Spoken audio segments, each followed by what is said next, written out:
seguit anem a tindre la presentació d'un llibre fantàstic per al que ha pogut...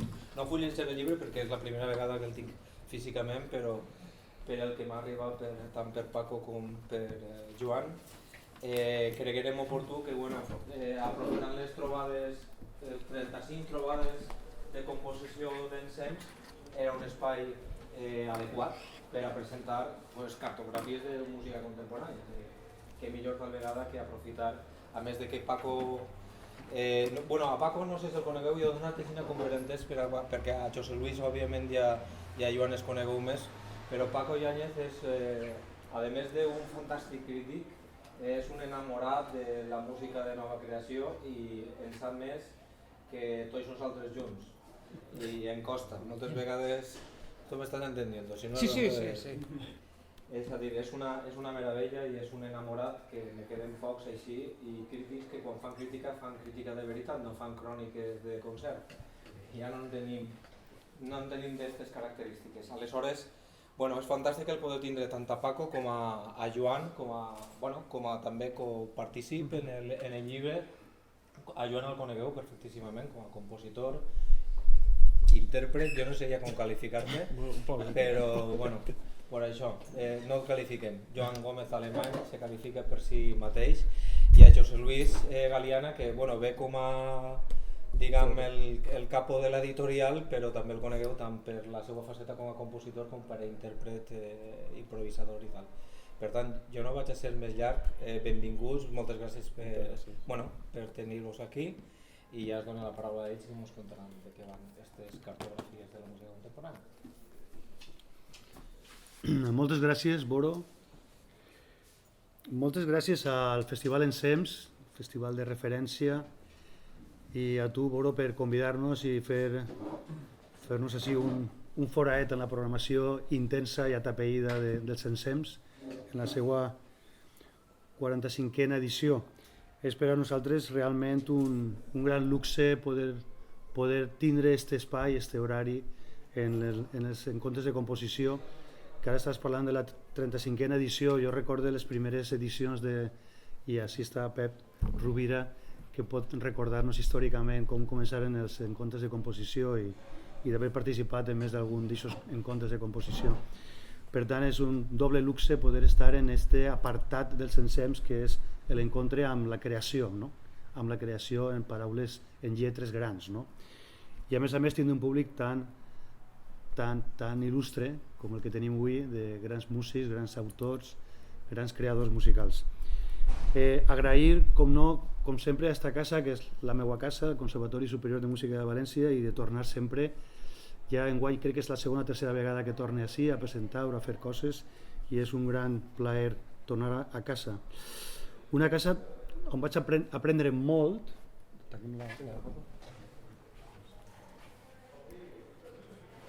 Estic intentant impostar la veu un poc com va ensenyar-me Eduardo Cifre en el cor del conservatori fa ara més 40 anys. No vaig a parlar de xifres, no? Bé, intentaré impostar molt més la veu per a que arribi al final de l'aula. Bé, la qüestió és que això, el lloc on vaig aprendre moltes coses i també després vaig tindre que fer la tasca de desaprendre algunes, no? Però sempre el gran record d'haver tingut alguns grans mestres. Ara tinc dos mestres al meu voltant, Paco i Joan. Agrair a les publicacions on originalment es publicaren els escrits, els assajos i les crítiques i les ressenyes que estan recopilades en aquest llibre, les cartografies de la música contemporània, i a José María Sánchez Verdú, que no ha pogut vindre finalment, estava anunciat fins a última hora, però ha començat el curs i tenia avui seminaris i no sé què més en el centre i al final no ha pogut vindre. I a Luis Gordillo, que és l'autor de la portada del llibre, una creació feta ex professo per al llibre, y ahí está la amistad que Paco Yáñez tiene con Luis Gordillo y que ha sido tan cómplice y tan apasionado como nosotros para hacer una obra para este libro. A todos ellos, generosidad y complicidad en este proyecto editorial que, como todos los proyectos que últimamente acometo, son demasiado arriesgados y comprometidos y nunca sé cuál va a ser el futuro, ¿no?, de ellos.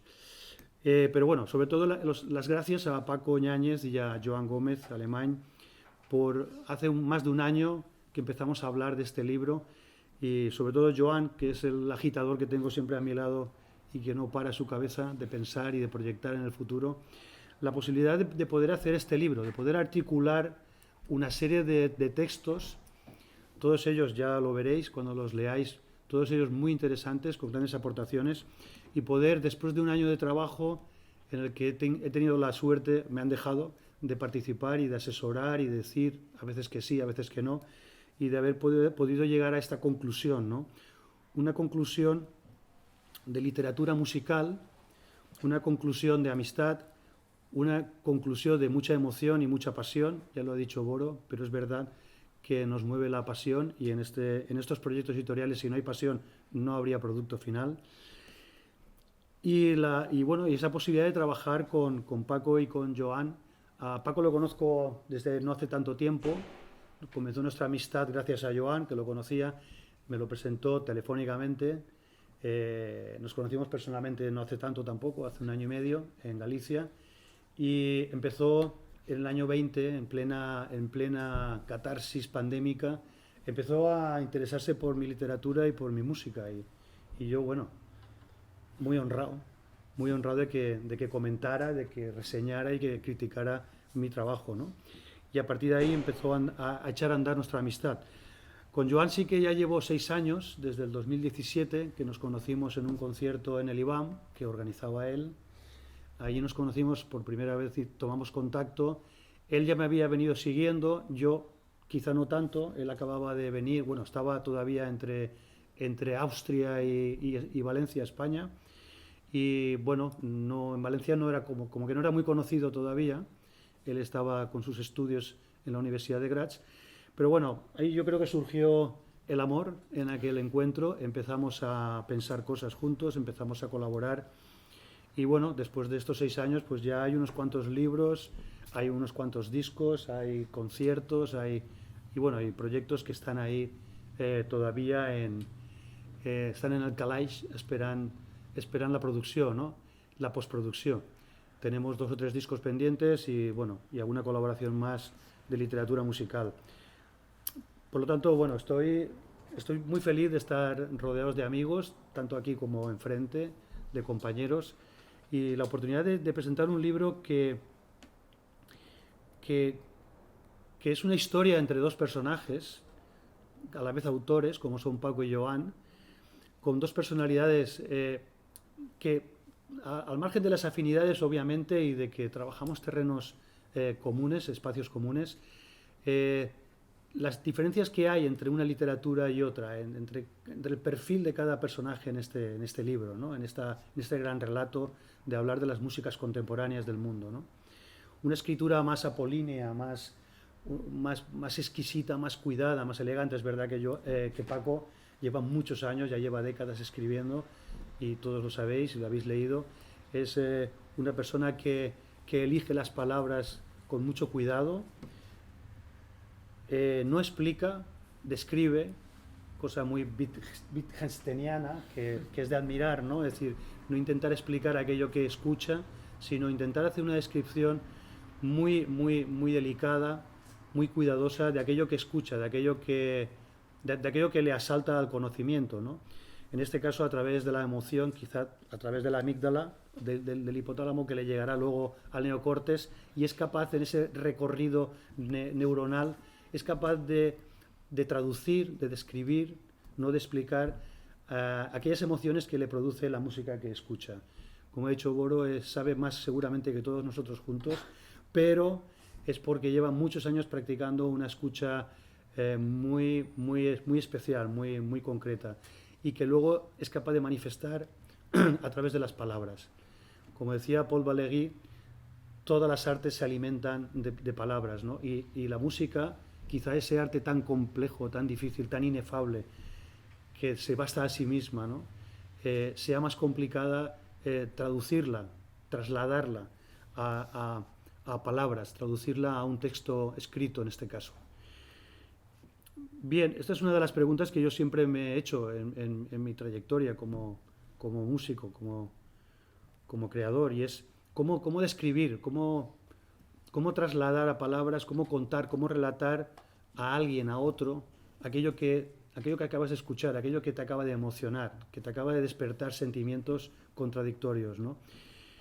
Es una pregunta que me sigo haciendo y cada vez que escribo sobre música intento hacérmela para no perderme quizá en territorios pantanosos, ¿no? Y yo creo que es una pregunta que se hace también Paco y se hace Joan, porque escribir sobre música es muy complicado, es muy difícil, es muy arriesgado.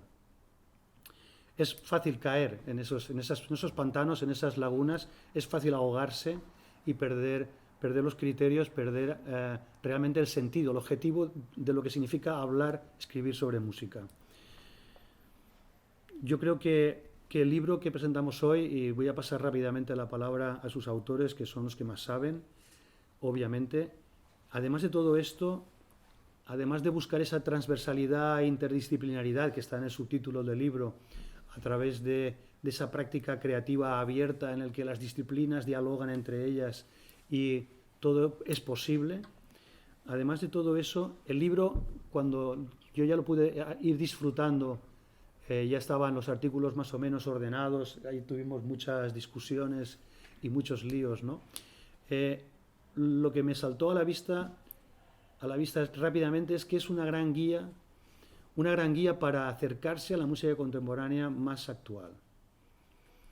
De hecho, el título nos costó meses encontrar un título, es difícil. Tenía que aparecer la palabra contemporánea, música, pero era difícil buscar un título que tuviera, pues un cierto interés o que despertara interés al posible lector, pero que al mismo tiempo explicara, describiera aquello que el libro recoge, ¿no?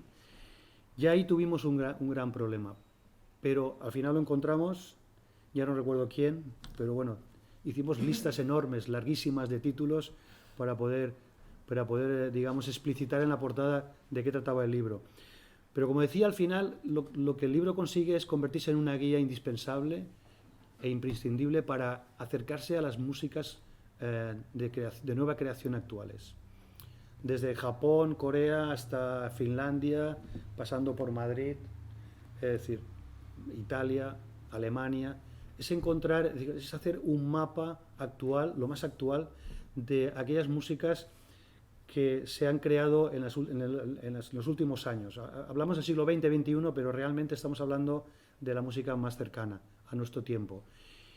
Ver las diferentes corrientes, las diferentes escuelas, diferentes estéticas que están ahí, que están definidas, se han definido en los últimos seguramente 20 años, y hablar de los más representativos autores, de sus grabaciones, de sus partituras, de sus estrenos, etcétera, etcétera, etcétera. Y pasar de la música japonesa de Hosokawa, de esa síntesis entre Oriente y Occidente magnífica, hablar de la música mexicana de Samuel Cedillo, de la arquitectura poético-musical de Sánchez Verdú, que desafortunadamente no nos puede acompañar, de Alberto Arroyo y de su heterodoxia instrumental, del ejercicio la palabra y la voz en Sergio Blardoin, de Ramón Souto, del gran patriarca de la música contemporánea, Helmut Lachenmann, que hay un ensayo fantástico. En fin, 35 textos en 344 páginas. No están todos, obviamente. Todos requeriría hacer una enciclopedia y no era el caso de hacer una enciclopedia, pero sí que son todos los que están. Y yo creo que esto es un poco el resumen. Espero haber hecho bien mi labor de comercial también dentro de la editorial para vender este libro. Creo que es un libro muy recomendable. Y cuando escuchemos a Paco y a Joan será todavía mucho más recomendable. Gracias. Joan. Sí, pues tomo yo la palabra. Muchas gracias, Josep Lluís. Por edades, ¿no? Muchas gracias al público tan selecto que nos acompaña, de músicos, colegas.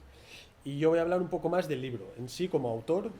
Voy a hablar un poco de la estructura y luego iré comentando un breve resumen texto por texto para saber cuáles son los temas, qué aproximación.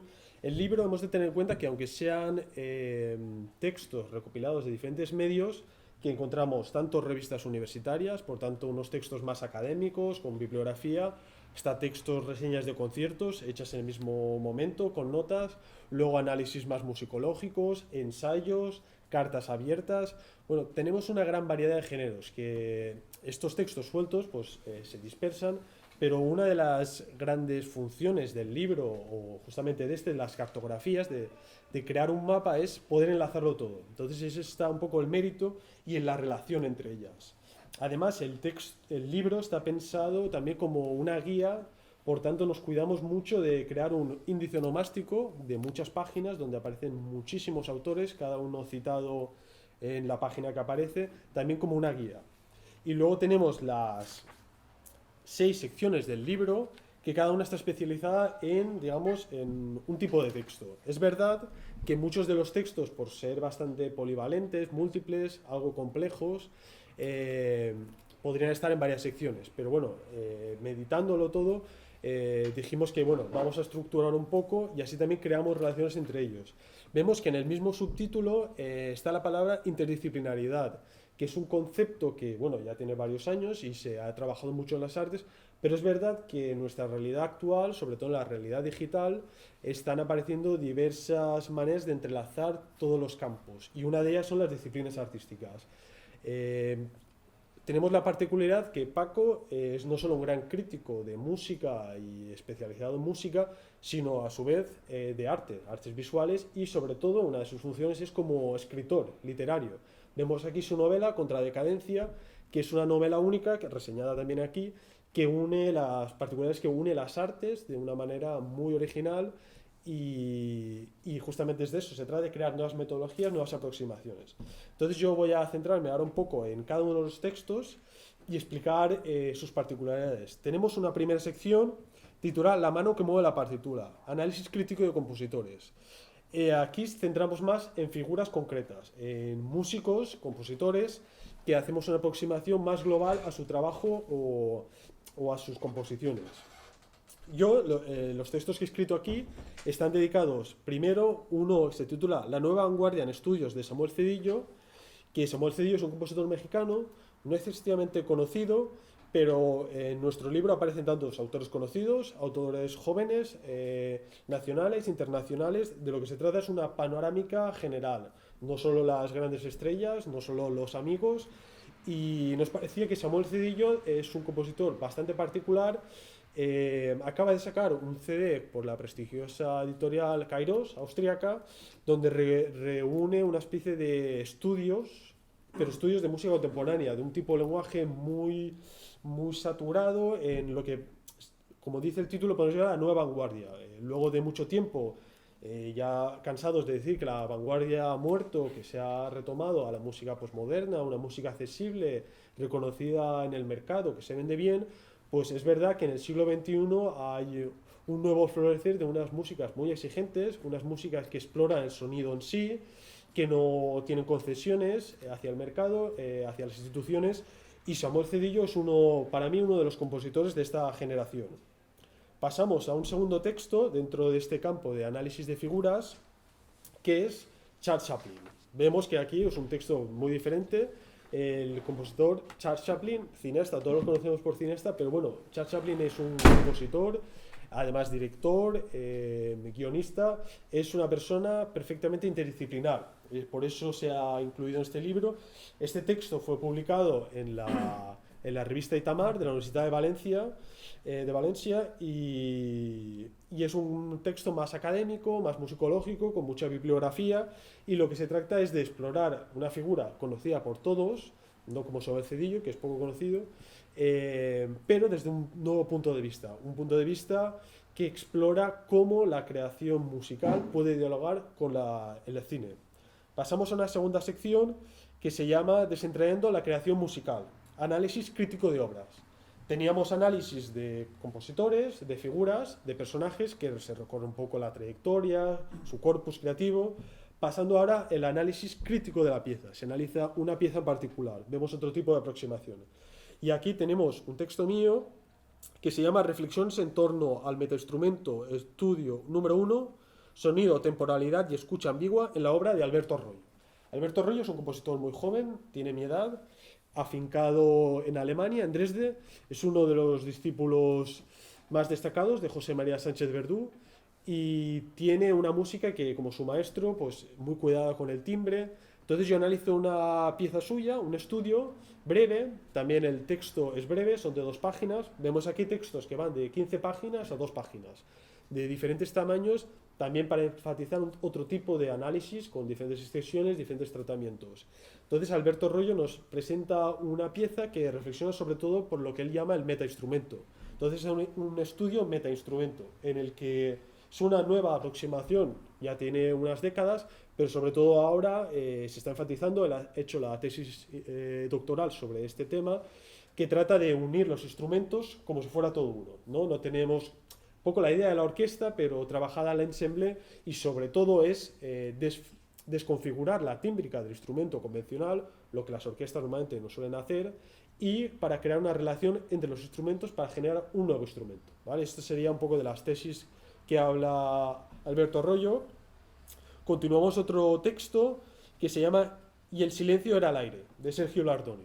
Sergio Blardoni es un compositor de Madrid, ya muy activo, y entonces esta pieza es una pieza orquestal que la hizo justamente durante la pandemia. Entonces es una creación que se basa en la pandemia, algo, pues, algo muy contemporáneo, ¿no? Una pieza orquestal también para voces, con poesía de Martín Gila.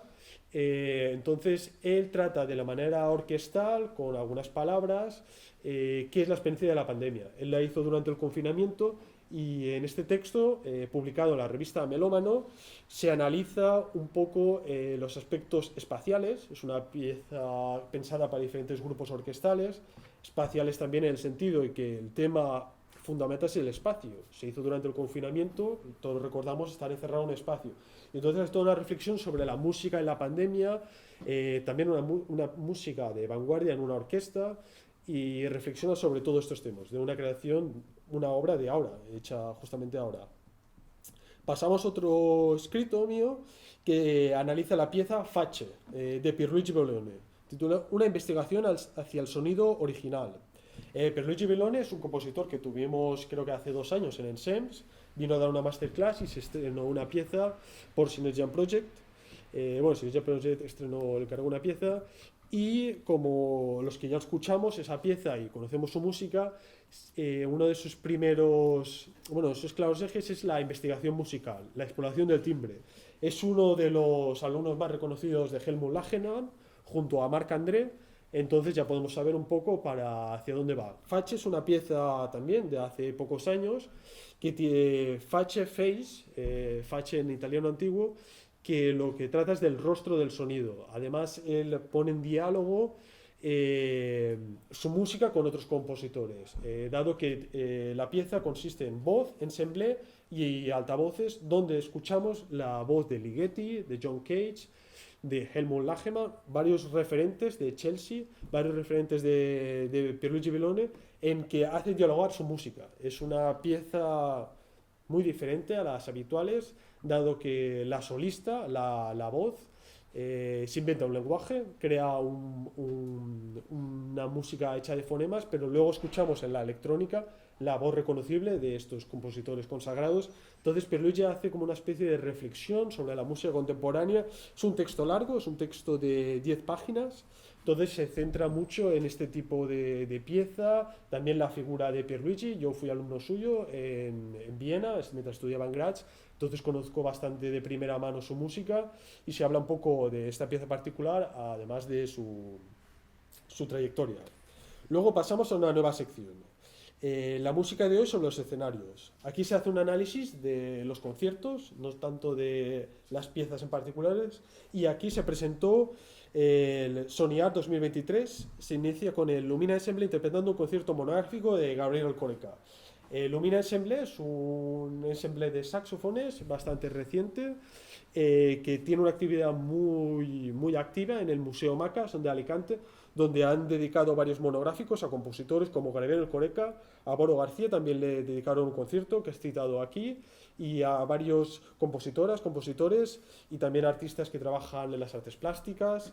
Entonces se hace un poco un análisis de las piezas que se presentó allí, de Gabriel Coreca, un compositor que tuvimos también no hace mucho en la Mostra de Sueca, yo fui a saludarlo, y habla un poco de sobre todo habla de los aspectos más interrelacionados en lo que se llama la interculturalidad. Gabriel Coreca es un compositor del País Vasco y habla un poco de la música de folclore allí, pero también habla de otras músicas folclóricas y cómo sus lenguajes son perfectamente, digamos, interrelazables con la música contemporánea. Entonces hace los dos tipos de músicas de la creación actual.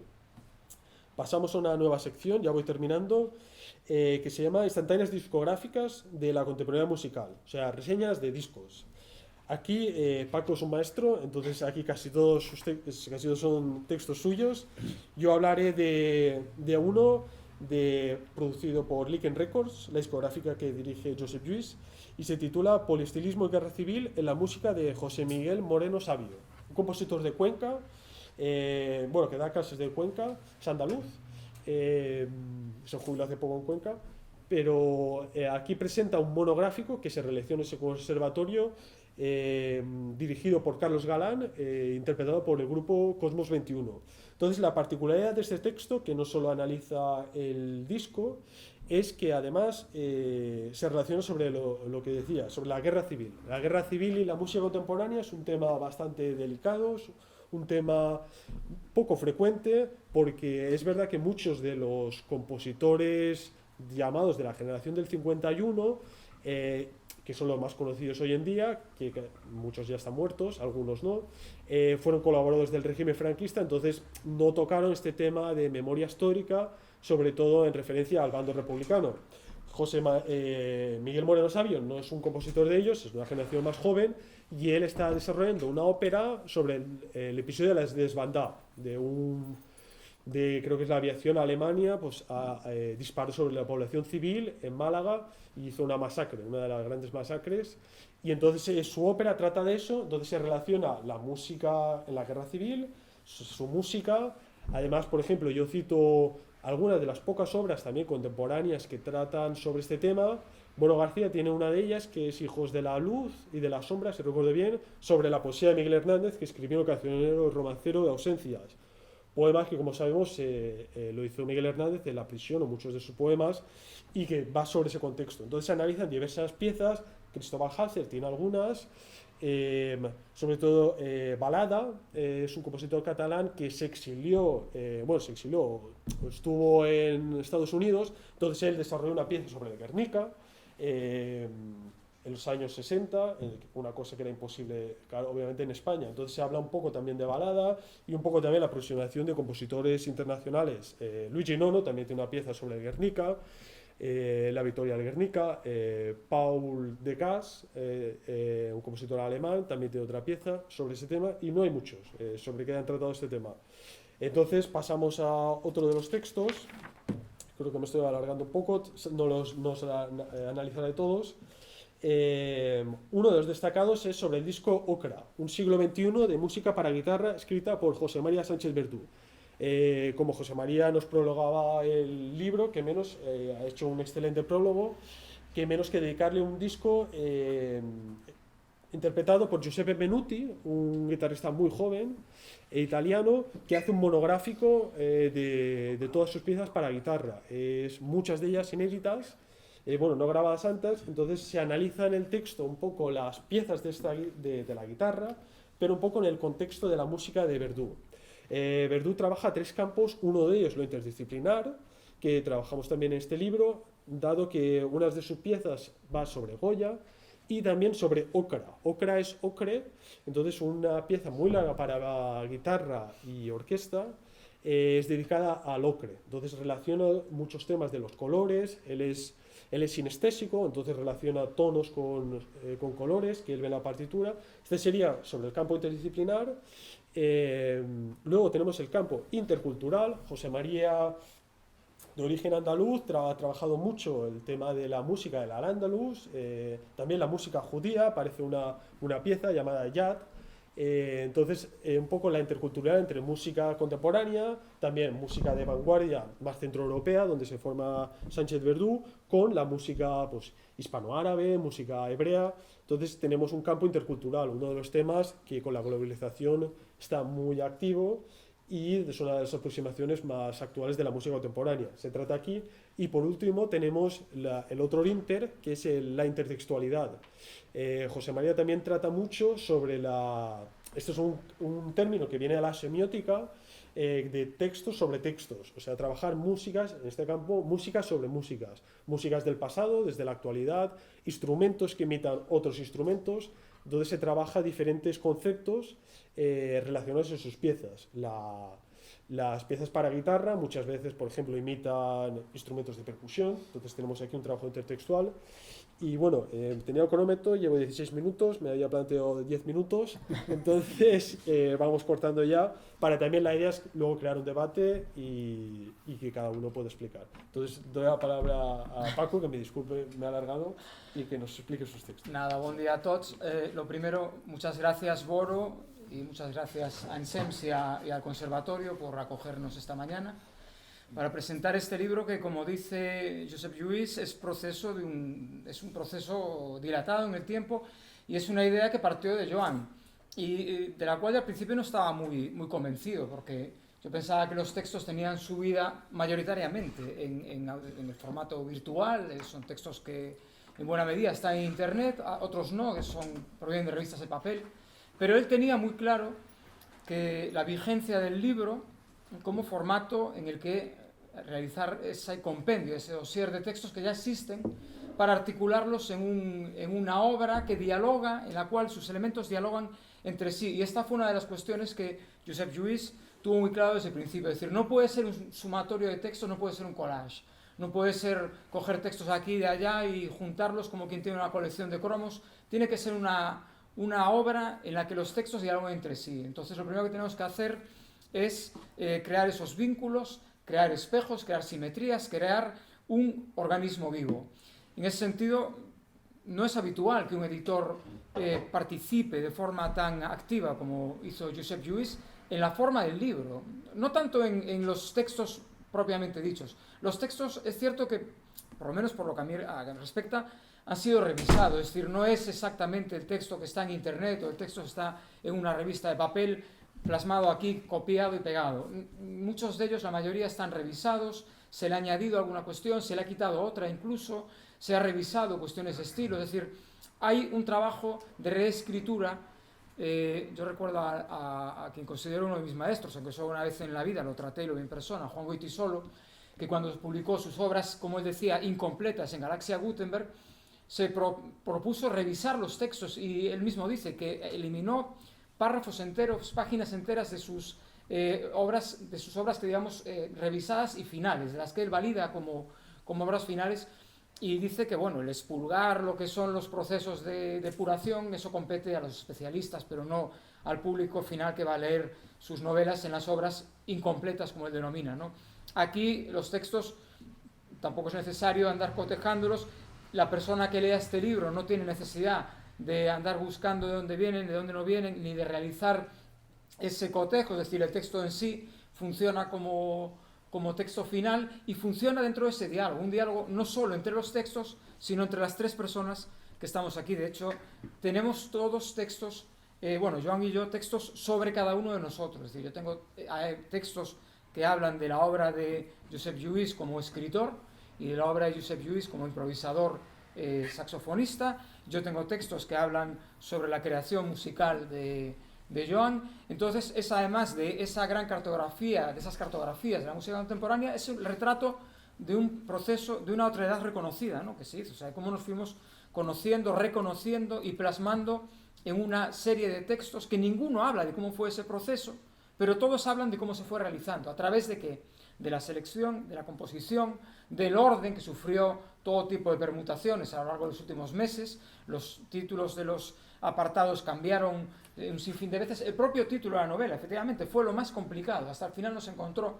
Y de hecho yo más recuerdo hablar con José María Sánchez Verdú una vez que ya estaba su prólogo finalizado, y le decía, tenemos la idea de titularle Cartografía de la música contemporánea. Decía, ni hablar, cartografía no puede ser, tiene que ser cartografías, porque si no estáis dando una imagen de una verdad totalizadora en la que esta es la cartografía. No puede ser en el mundo actual una cartografía unidireccional en la que vosotros establezcáis, no, tiene que ser un proceso de apertura en el que desde vuestra propia perspectiva abrís a los lectores distintas posibilidades. Bueno, pues cartografías. Y fueron cambiando los títulos periódicamente, ¿no? Como los textos también, es decir, había textos que yo, por ejemplo, personalmente me interesaba mucho que formaran parte, pues por ejemplo, de este último apartado al que ya no habías llegado tú, Joan, de la interdisciplinaridad como paradigma desde lo musical. Es una mirada desde la música a otras artes, y ahí, por ejemplo, yo tenía mucho interés en introducir un texto, un ensayo que tengo sobre Andrei Tarkovsky y la música, pero claro, Josep Lluís me decía, está sobredimensionado, son 40 páginas solo ese texto, claro, no vamos a meter un texto de 40 páginas que ya ocuparía una cuarta parte del libro. Joan también tenía textos muy extensos, entonces, bueno, fuimos, digamos, negociando, aclarando cómo sí, cómo no, qué entra, qué no entra, extensiones, qué dialoga entre sí, qué no dialoga, y después intentando buscar equilibrios. Obviamente es muy difícil estas cartografías, como decía Josep Lluís, que todo el mundo tenga algo importante que decir, pero también, por otra parte, es un drama el saber que te has dejado compositores fuera, a los cuales no solo es que no tengan, o sea, no tengan el valor como para estar aquí, sino que muchos de ellos los aprecias y crees que su música es más interesante a lo mejor incluso que algunos de los que pueden estar. ¿Qué ocurre? Los criterios de selección dieron lugar a que, por ejemplo, intentásemos repetir lo menos posible cada uno de nosotros, porque hay textos, por ejemplo, sobre Sánchez Verdú, tenemos un texto cada uno, pero dentro de lo que es la escritura de cada uno, no repetir compositores, dar cabida a distintas tendencias musicales, culturales, estéticas, etc. Entonces, evidentemente era un proceso complejo. Después nos encontramos 3 generaciones de críticos, los 3 somos críticos musicales y somos musicógrafos, y nos encontrábamos con 3 generaciones, la de Josep Lluís, la mía y la de Joan. La de Joan, bueno, Josep Lluís y yo, que ya cumplimos unos cuantos años más, siempre nos preguntamos, ¿no? ¿Qué viene después? Eso que posiblemente denota que ya vamos teniendo unos años y a veces tenemos esa especie de vértigo, ¿no? Al abismo, es decir, pero va a venir alguien detrás que continúe esta labor abnegada, poco reconocida y normalmente no remunerada, que es la crítica musical. Es decir, cómo los jóvenes chavales hoy en día de 20 hasta de 30 años, ¿por qué se van a animar, ¿no? A hacer crítica musical? ¿Por qué? Es decir, profesionalización no puede haber, porque es un campo que no está remunerado, no puedes vivir de ello. Entonces, ¿qué lleva a alguien a dedicar horas y horas, miles de horas a escribir sobre música? Pues, como decía Boro, como decía Josep Lluís, la pasión. Es decir, no es un vivir de, sino un vivir para.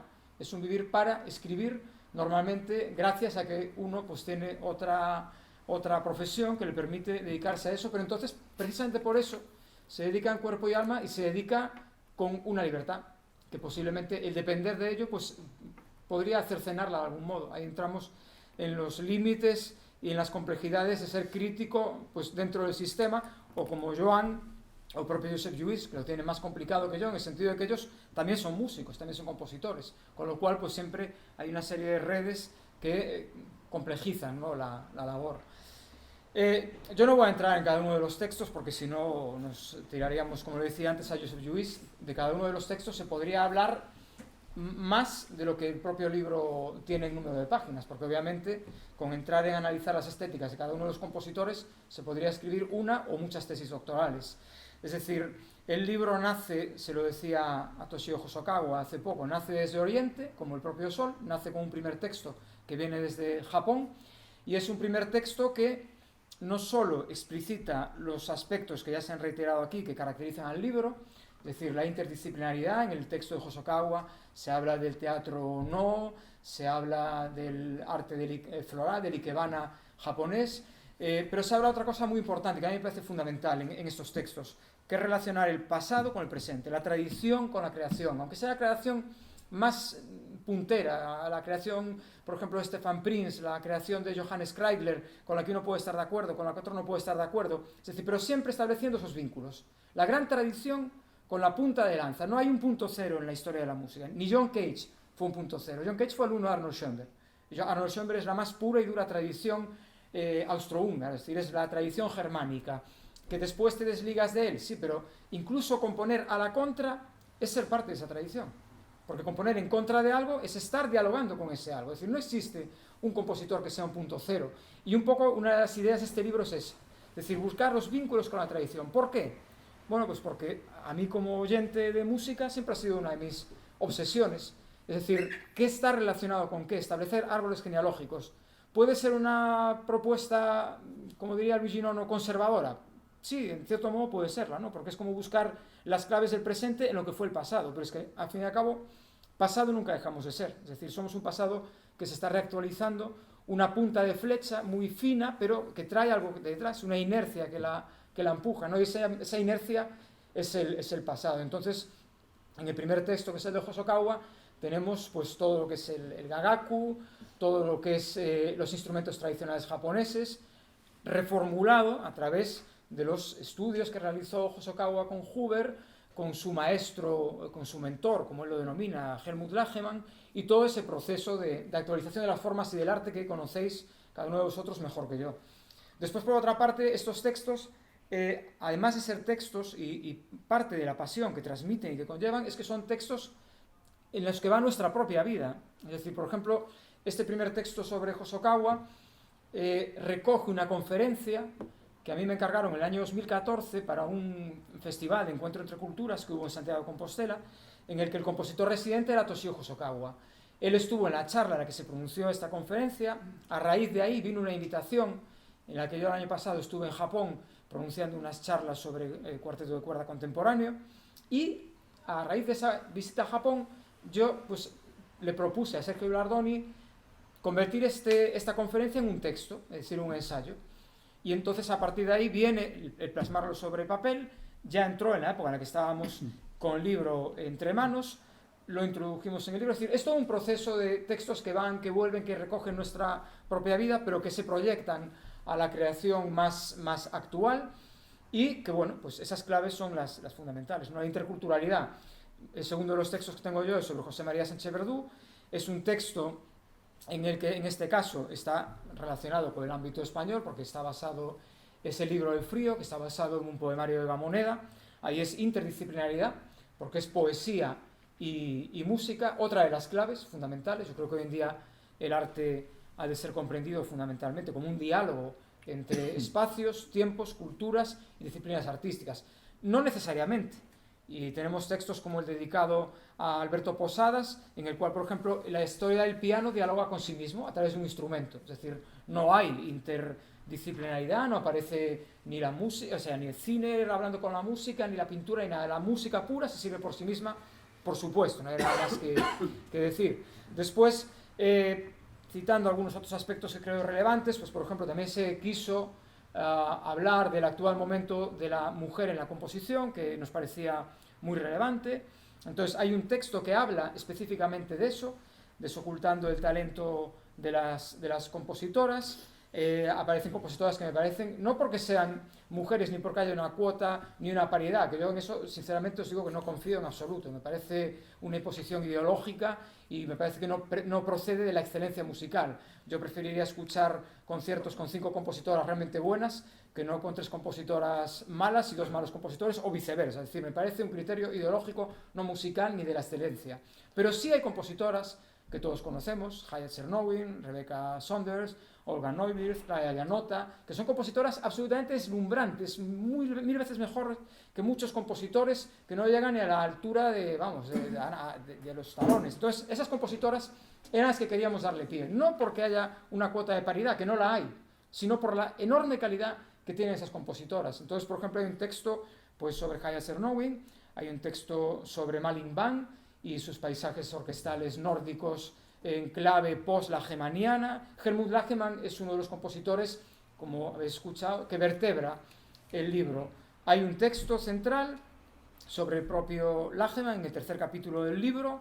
Después no es que haya más textos dedicados a Lagemann, pero es una presencia que está constantemente aflorando, a favor y en contra, porque Johannes Kreidler, al que muchos conoceréis, es el objeto de uno de los pocos textos en los que yo me ensaño, porque desde luego con el nuevo conceptualismo no estoy ni lo más mínimo de acuerdo, y entonces ahí me suelto a gusto y no me corto un pelo.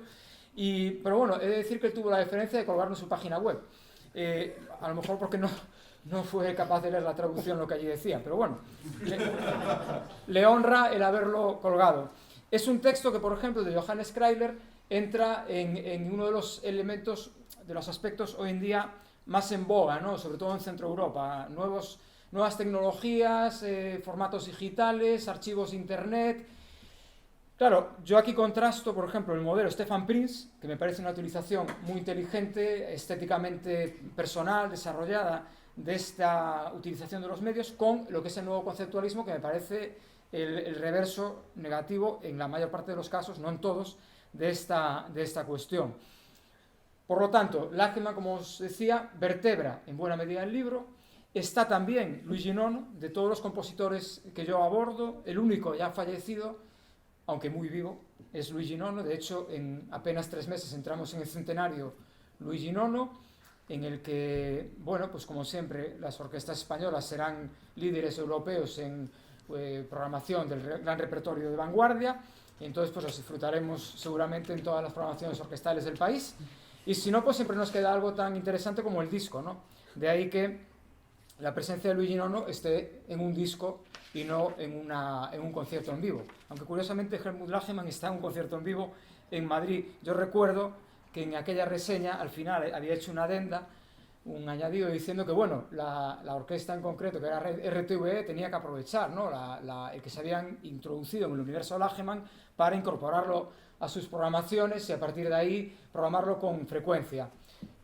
Pobre ingenuidad la mía, ¿no? Es decir, creo que nunca más volvió a decir. Hay algunos textos que tienen alguna nota a pie de página para, digamos, casi incluso de forma satírica, ver lo que ha sido desde que se publicaron aquellos textos hasta el presente, y en muchos casos, desgraciadamente, no creo que podamos hablar de evolución, sino de involución. Pero bueno, el libro en general es una llamada a la fe en la música, a la fe en la creación, a la fe en pues vosotros que estáis aquí, muchos compositores, artistas, creadores, y en la capacidad que tiene el arte hoy en día para seguirnos emocionando, hacernos conocer. El arte es un instrumento de conocimiento fundamental.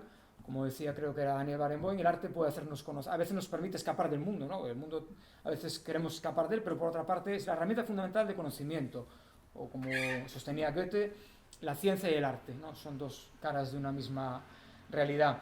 En este caso se estructura en los apartados que finalmente fuimos dilucidando, podrían ser otros. Los últimos a los que yo ya no había llegado son la hibridación entre la literatura y la música, básicamente análisis de libros sobre música. Aquí, por ejemplo, se desliza José Manuel López López y el enorme estudio que realizó en su tesis doctoral Jacobo Gaspar, el compositor gallego, sobre José Manuel López López, que dio lugar a un libro que es el compendio de una tesis doctoral, es una auténtica exquisitez de libro, o los ensayos de Morton Feldman, ese genio que tanto admiramos los dos. Por otra parte, John y yo tenemos una suerte a la hora de plasmar en negro sobre blanco nuestras querencias, que es que compartimos muchísimas afinidades electivas y selectivas. De hecho, estamos los dos deseando irnos a Bancaja a ver la exposición de Antonio Saura, por ejemplo. Los dos somos nonianos fervientes y compartimos una gran cantidad de afinidades selectivas que nos permiten entendernos, ¿no? Y aunque ser de generaciones distintas, pues encontrar esos puntos en común. Y el último capítulo, el sexto, es el más propiamente interdisciplinar, en el que la música entra en otras artes. Entra en la pintura, sobre todo en la pintura. Yo, por ejemplo, tengo un texto ahí de Gordillo, que es a raíz del que viene la portada que Luis Gordillo nos realizó, en el que se establece un paralelismo entre Luis Gordillo y la música de Ligeti, del compositor húngaro. Curiosamente, no es muy sabido que Gordillo toca el piano, y Gordillo, en un momento de su vida, en sus primeros años, pensó ser compositor. Hubo un momento en el que estuvo en la disparidad, o sea, compositor o pintor. Estuvo dilucidando que al final autor por la pintura, afortunadamente, porque es uno de los pintores más importantes de la contemporaneidad en España, uno de los pintores que más ideas y frescura por toda la España sobre todo a partir de la transición, uno de los grandes referentes de nuestra pintura, pero ¿qué hubiera sido de un Gordillo compositor? Es una buena pregunta, desde luego. Nos quedamos sin saberlo, pero por otra parte nos quedamos con su pintura, con la aportación que realizó a este libro, y el libro termina, en lo que a mi parte se refiere, pues con un pintor valenciano, Vicente Gómez García, de forma que si nacía el sol poniente a nivel, bueno, eurocéntrico, ¿no? Porque el sol nace desde cualquier punto de vista en el mundo. Pasa que somos tan eurocentristas que lo vemos desde aquí. En el mundo parece que el sol nace desde Japón. En el caso de España nace desde Valencia, muere en mi tierra. Es decir, aquí tenemos el alfa y el omega del recorrido del sol. Nace desde el Levante con este análisis de Vicente Gómez García, fundamentalmente desde la pintura. Hay algún brochazo de tipo musical. Después se generó otro texto propiamente analizando, relacionando la obra de Vicente Gómez García, el pintor valenciano, con la música. Ese texto ya no está aquí, pero como dice Josep Lluís, igual en el futuro aparecen otros textos. Yo he de deciros que cuando Joan me presenta la idea, lo primero que pienso es en el pobre editor. Y digo, bueno, o sea, Josep Lluís ya sabemos que es un editor kamikaze, pertenece a ese tipo de editores que mantienen viva la cultura, pero a costa de un riesgo absolutamente, yo no sé si asumible o no. Él dice que sí, que por otra parte, como nosotros para escribir, él vive, entre otras cosas, para editar, y que la edición es parte de su vida, pero sinceramente yo a veces me siento culpable de meterlo en estos embolados, porque todos sabemos de qué estamos hablando, desgraciadamente, de los márgenes de si la música ya muchas veces es el margen de la cultura, la música contemporánea es como una pequeña isla, y bueno, pero una pequeña isla en la cual los habitantes están yo creo que muy vivos, y bueno, el libro pretende mostrar eso, la viveza de la música, nuestra pasión por esa viveza, y un poco cómo la vemos. Eso espero. No sé si queréis formular alguna pregunta, alguna idea, si queréis abrir un poco debate o continuar alguna cosa más, como queráis. No, bueno, lo que dices de Nono, tuvimos la oportunidad de ver aquí montado Prometeo, vino Sí. la viuda, vino el técnico de sonido que había trabajado con el propio Nono, o sea, estuvo muy bien. Yo estuve en la segunda concierto. representación, que fue en Madrid, era Nacho de Paz el director, segundo, y Arturo Tamayo. Exacto. Arturo Tamayo, el primer director, era la orquesta, creo que del Conservatorio de Valencia, ¿no? Era la propia orquesta o de la Universidad de Valencia, era una orquesta valenciana, y después los solistas eran los solistas de referencia de Nono, es decir, era el Experimental Estudio de Friburgo, exacto. y los solistas de primera mano. No recuerdo si era el propio André Richard quien estaba que estaba a los también. mandos. Yo lo escuché en el Estaban Monumental los en mandos, Madrid. además de una conferencia y todo, Sí. y de su trabajo, o sea, muy bien. Fue una noche inolvidable, la verdad. Sí, Que sí. se hizo en el claustro de la Universidad Vieja, en la nao. Se quedó pequeño el espacio porque había mucha gente y había que situar los músicos, las dos orquestas. Era un sitio complicado, pero bueno, también idóneo para ese montaje, ¿no? Yo creo que ha sido uno de los acontecimientos más bestias de la historia de los Ensems. El estreno en España, efectivamente, que engrandece precisamente la trayectoria del festival. Pero bueno, me refería un poco a la dimensión crítica, es decir, aquí en estos textos se ha buscado sobre todo los textos, digamos, luminosos, es decir, los textos en los que nosotros queremos aportar los elementos positivos, es decir, lo que construye de la vida musical, pero obviamente la vida musical se puede abordar desde la crítica en términos críticos negativos, es decir, la vida orquestal de este país, yo creo que desde el punto de vista de la contemporaneidad deja muchísimo que desear, es decir, aquí no tenemos ninguna orquesta de la SWR como la de Stuttgart-Friburgo, tampoco tenemos una RSO Berlín, no tenemos una orquesta de la radio de Frankfurt, ni una orquesta de la Casa de Música de Oporto, es decir, ahora por ejemplo a Santiago de Compostela, donde yo vengo, acaba de ser nombrado Baldur Gronemann director titular, se abre como una esperanza de que los caminos vayan hacia ahí, ¿no? Pero la trayectoria de este país a nivel orquestal es muy triste, a nivel de contemporánea. Obviamente de los santos tetramorfos del clasicismo y romanticismo no tenemos nada que decir, Mozart, Beethoven, Schubert, Haydn, y compañía, vamos, esto es la gloria, ¿no?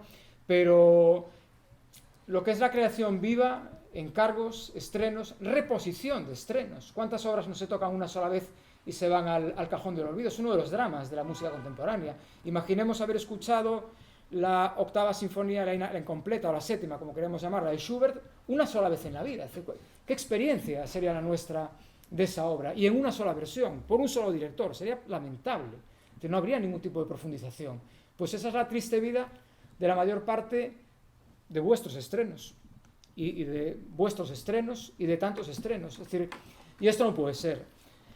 Yo he escrito mucho. El sábado podremos escuchar la tercera sinfonía de Lutoslawski, es la segunda vez que se toca en España. Claro.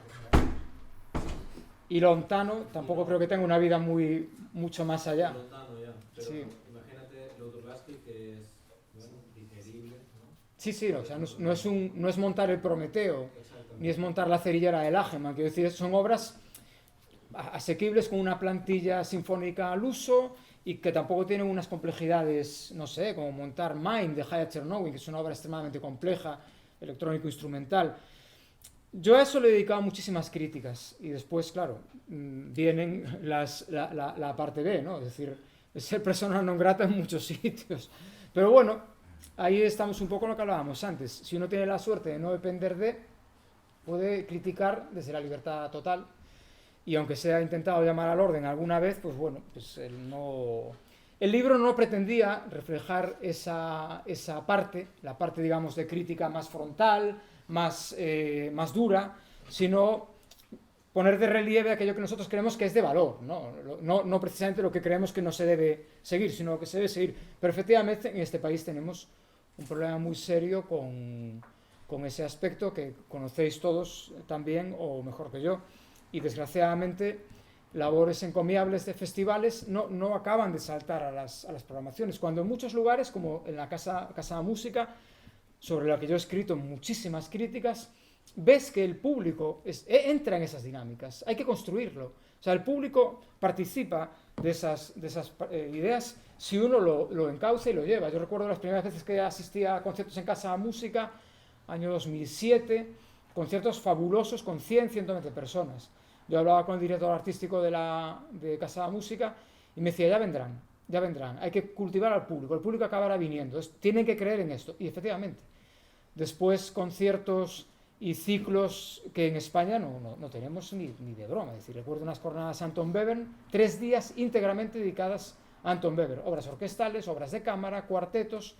Recuerdo el Música Revolución dedicado a Ligeti, 3 días monográficos de Georg Ligeti, obras de cámara, obras orquestales, los 100 metrónomos. Aquí yo que en España no recuerdo jamás nada por el estilo.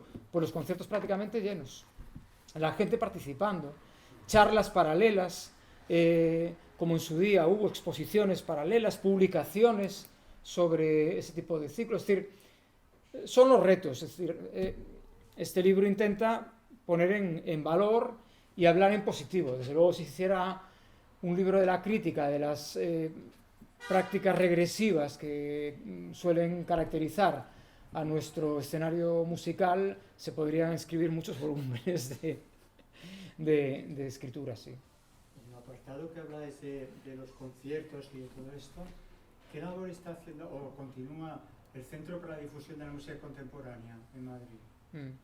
Bueno, es decir, el Centro para la Difusión de la Música Contemporánea, desde mi conocimiento, que desde luego no es...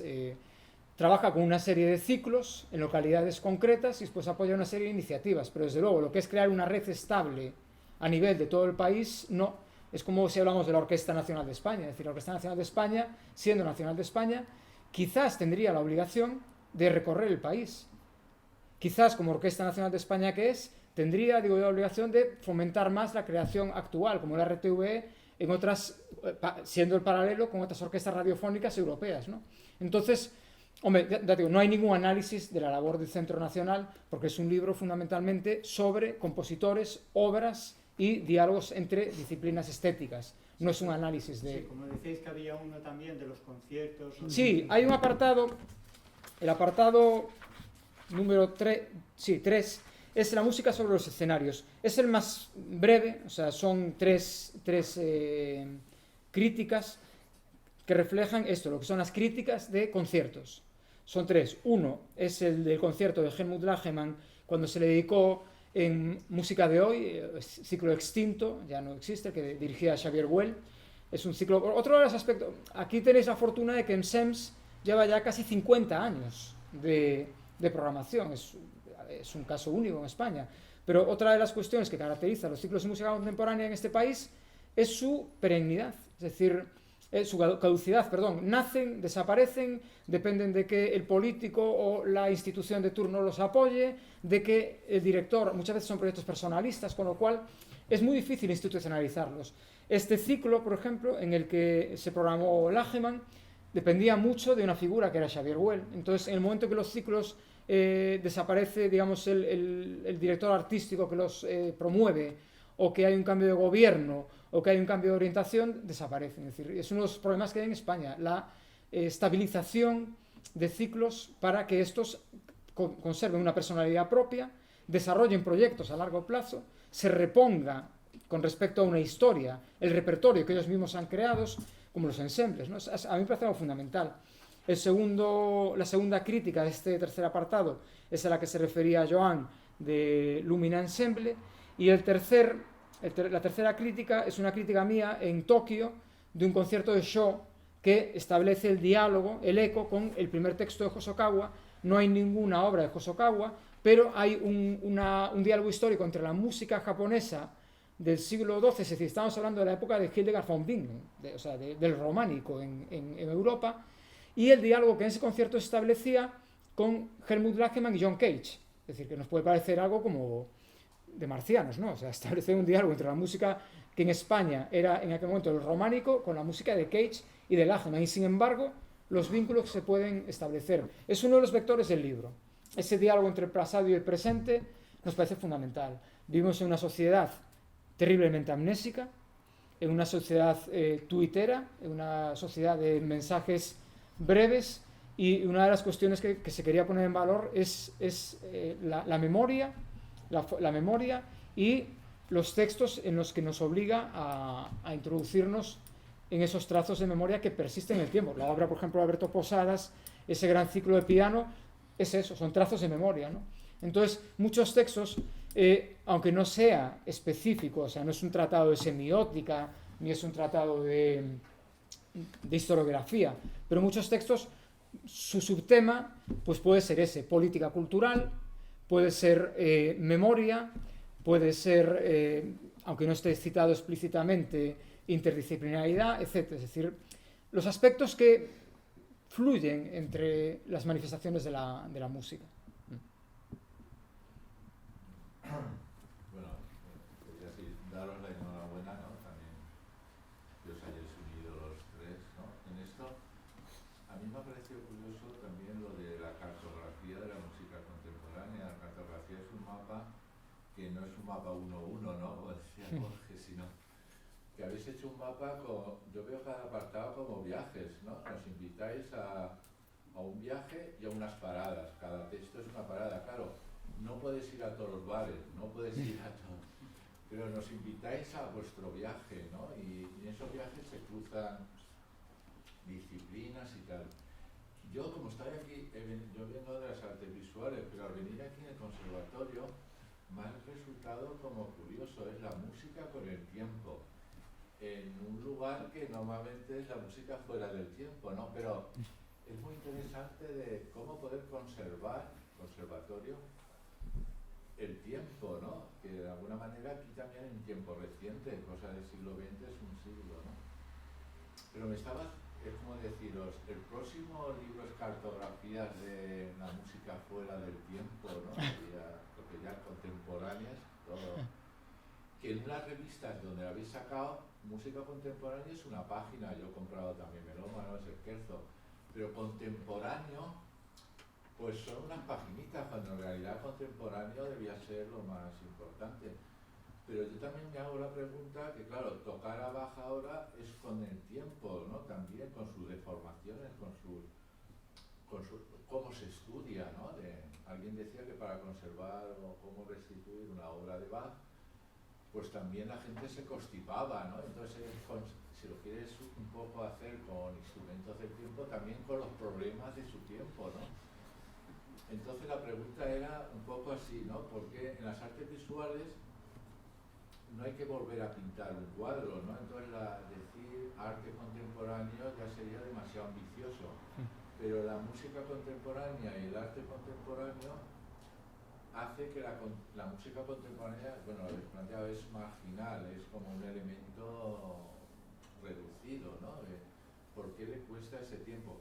Sí que la música popular urbana o algo, uno podría decir, está con el tiempo, pero hay otras como rutas o lugares, ¿no? Poco explorados, ¿no? Entonces, era por la pregunta iría, para mí me interesa de qué manera hacer obras, ¿no? Que has dicho autoral, es decir, fuera del tiempo del siglo XX, volverlo a hacer, de qué manera se transforma, ¿no? Si hay algo fuera de tiempo, siempre es contemporáneo, ¿no? ¿Hasta qué punto lo hace contemporáneo? La mirada, la escucha, diferente, ¿no? Es decir, interpretar, ahí habéis hablado de intertextualidad también, ¿no? Entonces, algo del pasado, si lo traes ahora, puede ser contemporánea también su manera de tocarla o de verla, ¿no? Sería un poco el límite de lo contemporáneo, sino también puede ser otra forma de ver o escuchar el pasado, ¿no? Sí, sin duda, eso es uno de los temas clave. Una, porque, como decía, en el texto de José María Sánchez Verdú se habla de intertextualidad y él, por ejemplo, tiene muchas piezas de obras basadas en el Renacimiento o en la vihuela, en el caso de la guitarra, traídas ahora. Luego también en el caso de Moreno Sabio era guerra civil y poliestilismo. Y en el poliestilismo se refiere también al trabajo con la cita. Hay muchas referencias al trabajo de las citas, que eso es uno de los campos que se ha llamado mucho de la música posmoderna, pero tampoco es cierto, porque desde la modernidad, desde los padres de la modernidad, Alban Berg o Charles Ives también trabajaban mucho la cita. Entonces la cita siempre nos lleva algo del pasado que se pone en el presente. Entonces el trabajo con las citas es muy, muy constante.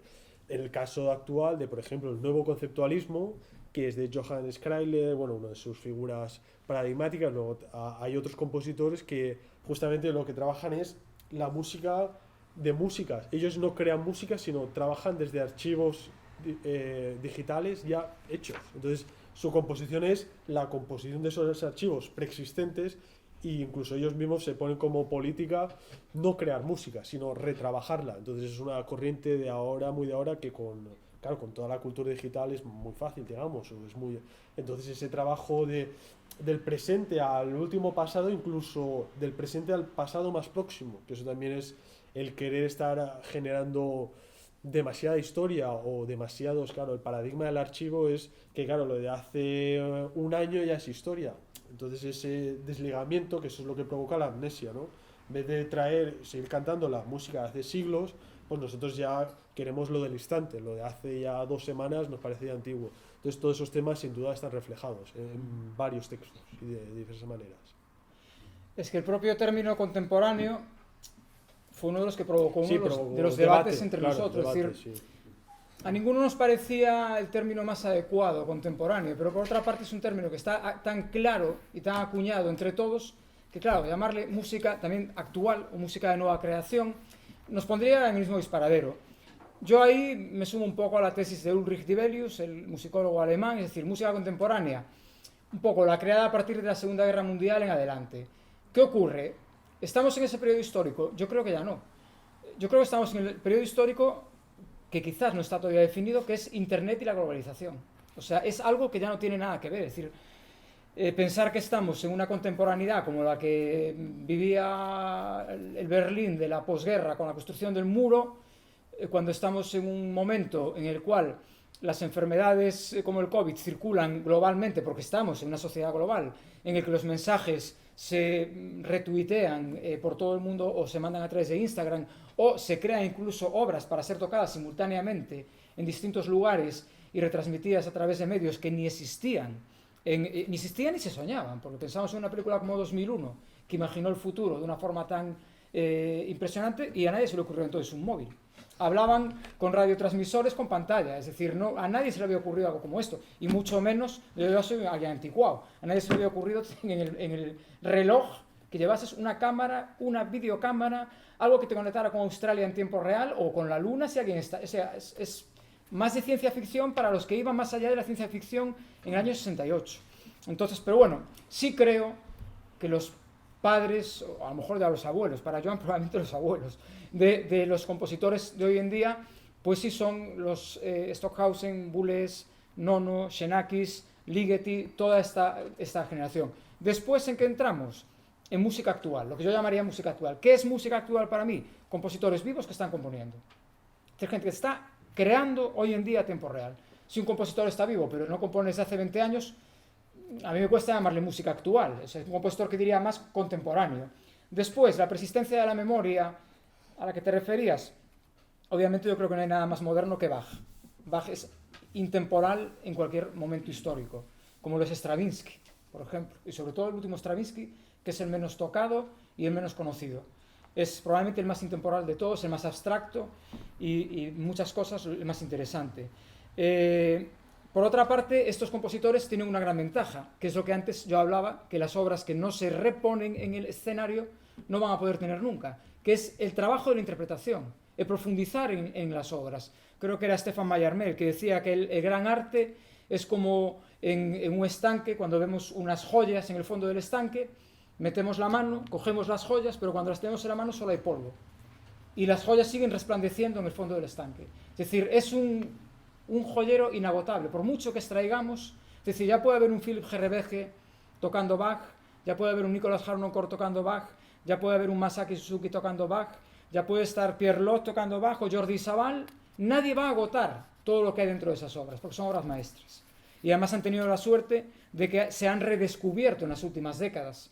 Es decir, se han pasado de tocar al piano, a tocar al clave, a tocar con contratenores. Es decir, ha cambiado toda su forma de ser comprendidas. Desgraciadamente, a buena parte de la música contemporánea no se le ha dado esa oportunidad. Estamos hablando de que el Prometeo de Nono se tocó hace ya unos 20 años, fue esto, ¿no? O así. En Madrid y en Valencia, y no se ha vuelto a tocar en España. ¿Cómo se va a crear una tradición interpretativa? Es decir, esas obras nunca van a poder ser obras en ese sentido contemporáneas que trasciendan el tiempo, porque para que algo trascienda el tiempo tiene que estar vivo en distintos periodos históricos y ser reinterpretado, reformulado, aprendido por ciudadanos, generaciones de distintos contextos históricos. La gran fortuna de Bach es que Bach se toca constantemente en todos los lugares del mundo. Hay un hurricane que lo construye de una forma totalmente distinta, que lo hace dialogar con el jazz. ¿Qué potencia tendría la música de Stockhausen? ¿Qué potencia tendría la música de Nono? ¿Qué potencia tendría la música de Joan o la música de Boro García si fuese tomada por gente como Hurricane? Igual me dicen que ni hablar, pero bueno, vamos a ponernos en la hipótesis que pudiesen reinterpretar ese tipo de música, como reinterpretan la de Bach, como reinterpretan la de Vivaldi, como reinterpretan hasta la de Verdi, la de Beethoven, cuando Mauricio Kagel coge y hace el Ludwig van de Beethoven y lo reconstruye por completo, cuando Hans Zender coge el Winterreise de Schubert y crea una cosa que no tiene nada que ver.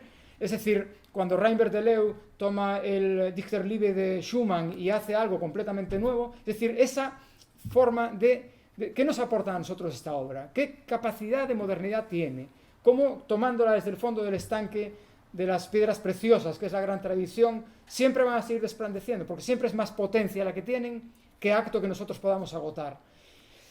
Esa es una de las ideas, por ejemplo, de la obra de Alberto Posadas para piano. Alberto Posadas, en las piezas que componen su ciclo para piano, cuyo nombre no pronunciaré porque es endemoniado, utiliza fragmentos para piano de Couperin, fragmentos para piano de Claude Debussy, fragmentos para piano de Stockhausen, fragmentos para piano de Giacinto Scelsi, y a partir de ello establece un diálogo, la música de Posadas con la música de estos creadores. A veces simplemente un pequeño destello, como en la Catedral Sumergida de Debussy, de sus estudios. Apenas un par de notas que, como si fueran un sonar, provienen de esa catedral que está sumergida, como la propia música de Debussy. Es decir, es contemporánea porque sigue estando interpelándonos constantemente. Y entonces, como vosotros, yo en este caso yo no soy compositor, pero como vosotros, muchos de los que estáis aquí compositores, dialogáis constantemente, porque no hay ningún hijo del punto cero.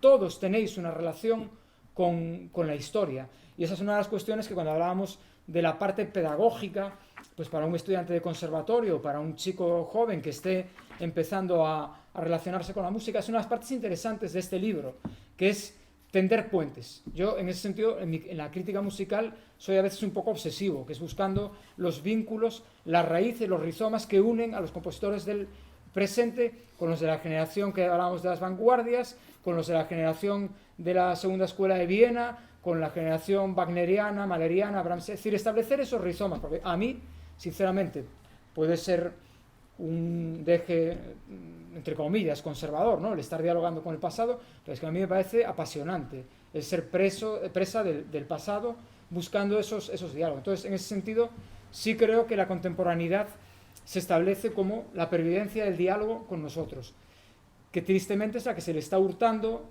a piezas contemporáneas, que muchas tienen ya 20, 30, 40 años, de no ser repensadas, de no ser vueltas a tocar y de no ser puestas en manos, pues como Alberto Posadas realiza aquí, o como Johannes Kreidel realiza, por mucho que a mí no me guste, con obras de otros compositores para volverlas a repensar, o tú mismo, como haces en alguna de tus obras con piezas electrónicas.